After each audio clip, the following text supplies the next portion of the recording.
கடவுள் யார் என்பதையும் அவரிடத்துல எப்படி ஜெபம் செய்ய வேண்டும் என்பதையும் நீங்கள் அறிந்திருக்க வேண்டும். கடவுள் யாரு, அதுதான் சொல்றேன்.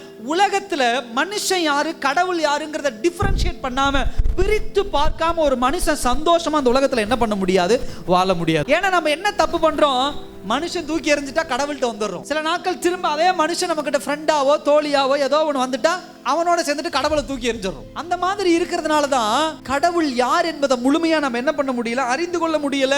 அதுல பாருங்க, என் சத்துருக்கள், எனக்கு விரோதமா எழும்புகிறவர்கள், என் ஆத்துமாவை குறித்து சொல்லுகிறவர்கள், என் கூட இருந்த என் பெத்த மகன் அப்சலோம், இவங்களை எல்லாம் சொல்லிக்கிட்டு வந்த தாவீது 3ஆம் வசனத்தை சொல்றார், ஆனாலும் கர்த்தாவே நீர் என் கேடகமும் என் மகிமையும் என் தலையை உயர்த்துகிறவருமாய் இருக்கிறீர். ஹல்லேலூயா.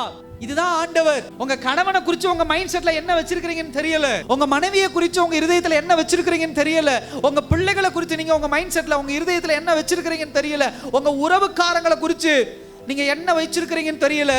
இவர்கள் எல்லோருமே முதல் 1-2 வசனத்துல சொல்லப்பட்டவர்களை போல எப்பொழுது வேண்டுமானாலும் மாறலாம், விரோதமாய் மாறலாம், சத்துருவாய் மாறலாம், தேவனை குறித்து தேவனுக்கும் எனக்கும் உண்டான உறவை நக்கல் பண்ணி கிண்டல் பண்ணி பேசுறவங்களா எப்ப வேணா மாறலாம்.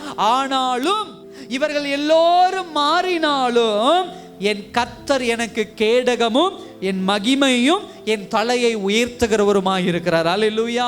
இதுதான் ஆண்டவர். கர்த்தரை அதிகம் அறிய அறிய ஒரு மனுஷனுக்கு கிடைக்கக்கூடிய பாக்கியம் என்ன தெரியுமா, இந்த உலகம் யார் என்பதையும் எவன் ஏமாத்துறவன் என்பதையும் எந்த விஷயத்தையும் சுலபமா எடுத்துக்கிட்டு கர்த்தரை பற்றுகிற அந்த நம்பிக்கை இன்னும் என்ன பண்ணும், அதிகமாகும்.